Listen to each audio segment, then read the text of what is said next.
दोस्तों, health mechanics में हम ट्रेंडिंग टॉपिक्स के बारे में तो डेफिनेटली बात करते ही करते हैं, लेकिन हेल्थ मैकेनिक्स की पूरी कोशिश ये रहती है कि जिस तरीके से ट्रेंडिंग टॉपिक्स ट्रेंड करने के लिए इन्फ्लुएंसर्स पिकअप करते हैं, हम उन ट्रेंडिंग टॉपिक्स को आपको बताकर उसको कम करने की कोशिश करते हैं, क्योंकि हेल्थ में जितनी ट्रेंडिंग टॉपिक्स कम रहेंगे उतनी ही ज़्यादा प्रोडक्टिविटी बढ़ेगी, घर वाले सुकून में रहेंगे, प्रोडक्टिविटी बढ़ेगी तो प्रॉफिटेबिलिटी मल्टीफोल्ड्स बढ़ेगी।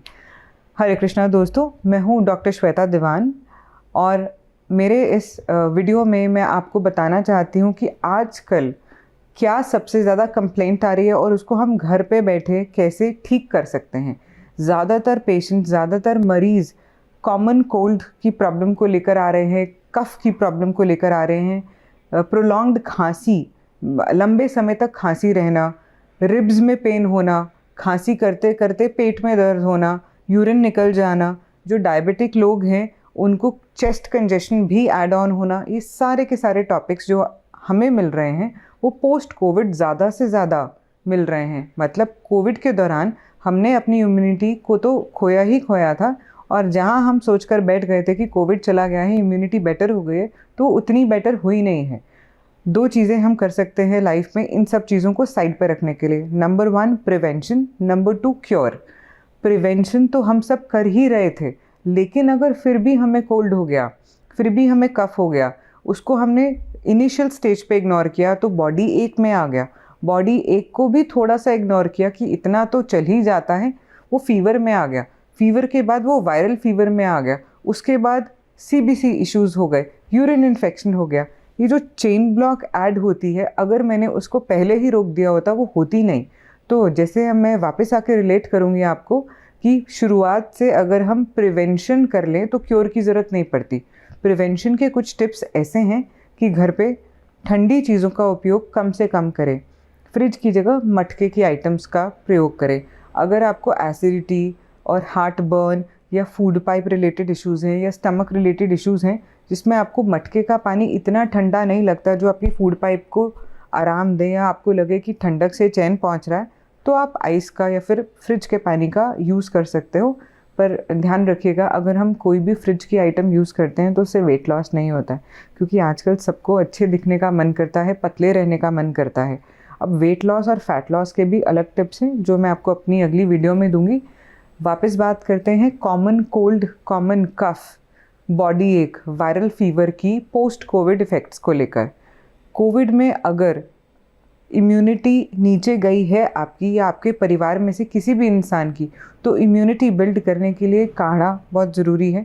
अगर शरीर की तासीर गर्म है तो मत लीजिए, नहीं तो लहसुन, अदरक, बेसिल, तुलसी, हल्दी ज़रूर रोज़ किसी न किसी तरीके से यूज़ करिए। अगर आप इन सब में से कुछ भी करने में कंफर्टेबल नहीं हैं, अगर आपके घर पे खाना कोई और बनाता है, बाहर से आता है, आपके पास टाइम नहीं है, तो केवल तुलसी के कुछ पत्ते पानी में डालकर पूरा दिन उसी को पीजिए। इससे भी इम्यूनिटी बहुत अच्छी रहती है। इम्यूनिटी वो काम करती है जैसे हम स्कूटर चला रहे होते हैं और हमें नियम अनुसार हेलमेट पहनना बहुत ज़रूरी होता है ताकि हमारे सर पे चोट ना लगे। Brain is a super power. इसी तरीके से कुछ भी अगर हमारी बॉडी रिस्पॉन्ड कर रही है, कुछ भी समझ में नहीं आ रहा है बॉडी को, क्योंकि एसएमएस नहीं कर सकती, व्हाट्सएप नहीं कर सकती, तो किसी न किसी सिम्टम से रिस्पॉन्ड करिए। सबसे पहले तुरंत से उस सिम्टम को पकड़ लीजिए, इम्यूनिटी को स्ट्रॉन्ग करिए। और अगर कोई मेडिकल डिसऑर्डर आ चुका है, कोल्ड आ गया, तो कोल्ड के लिए हम क्या करेंगे? सबसे पहले स्टीम लेंगे, ठंडी चीज़ों को बंद करेंगे, गर्म चीज़ों का उपयोग करेंगे, बाहर से कुछ भी नहीं मंगाएंगे, पैकेट की कोई भी चीज़ यूज़ नहीं करेंगे। दलिया दालें तो करेंगे ही करेंगे, पैकेट का मेरा मतलब है प्रिजर्व्ड चीज़ें यूज़ नहीं करेंगे। मिल्क एंड मिल्क प्रोडक्ट्स भी यूज़ नहीं करेंगे, क्योंकि अगर ज़ुकाम है तो कहीं ना कहीं कंजेशन इश्यूज़ आ जाएंगे। दही, चावल, केला, दूध से बनी चीज़ें कहीं ना कहीं कंजेशन ऐड करने में प्रॉब्लम दे सकती हैं। इसी तरीके से अगर कफ आ चुका है, खांसी आ चुकी है, एक बार हुई, 2 बार हुई, 3 बार हुई, इग्नोर करी, कोई बात नहीं, हो जाती है। कभी कभार एयर पोल्यूशन से हो सकती है, कभी कभार कम्युनिकेबिलिटी से हो सकती है, कभी कभार वैसे ही गले में खराश हो सकती है। लेकिन अगर दिन में 7 से 8 बार आपको खांसी होती है, अगले दिन पे भी आती है, तो इसका मतलब कहीं ना कहीं वो वायरस आ चुका है। इसके लिए देसी घी गले पे लगाएं और कान के पीछे थोड़ा सा गर्म करके स्टीम लें। गार्गल करें हल्दी के पानी का, हल्दी का जितना उपयोग कर सकते हैं वो करें। मुलेठी चूस सकते हैं।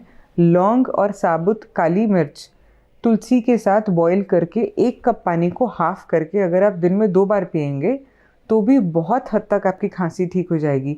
इसमें कुछ भी वो नहीं खाएंगे जो गले में खराश पैदा करे, तो मतलब कुछ भी स्पाइसेस नहीं लेंगे हम, कोई भी ठंडी फ्रिज से निकाली हुई चीज़ चाहे वो फल ही क्यों ना हो वो भी नहीं लेना, फ्रूट जूसेस नहीं लेने, फिर से पैक चीज़ों को अवॉइड करेंगे।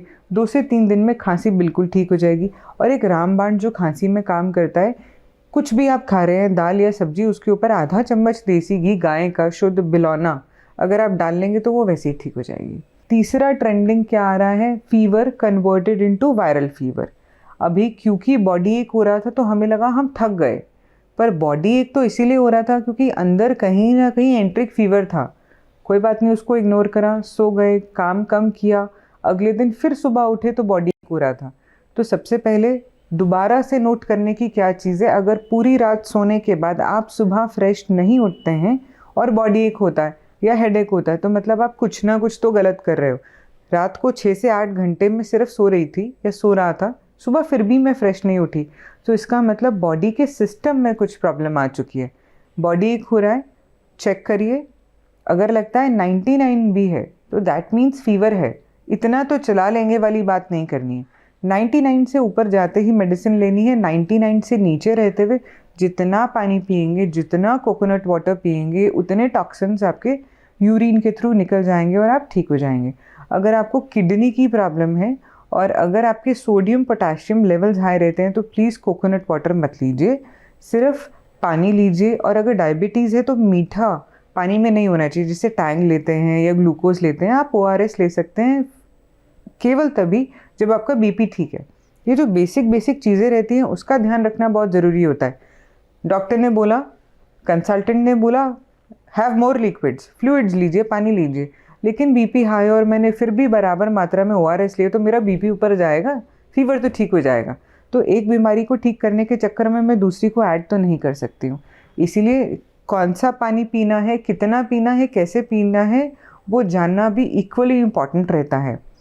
अभी जब फीवर आ चुका है तो बॉडी ऑलरेडी ब्रेकडाउन मोड पे है, उसको कुछ भी सॉलिड मत दीजिए खाने के लिए, बिल्कुल सेमी सॉलिड, खिचड़ी, दलिया, पोहा, उपमा, जो इजी डाइजेस्टेबल चीज़ें हैं।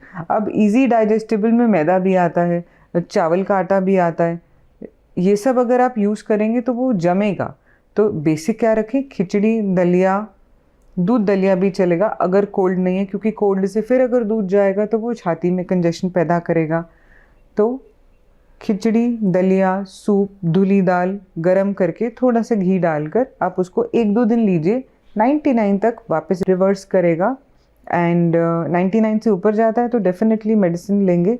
Common cold, common cough and fever को स्पेशली पोस्ट कोविड बिल्कुल भी अवॉइड नहीं करेंगे, क्योंकि हम सब ने कहीं ना कहीं थोड़ी सी इम्यूनिटी तो खोई है।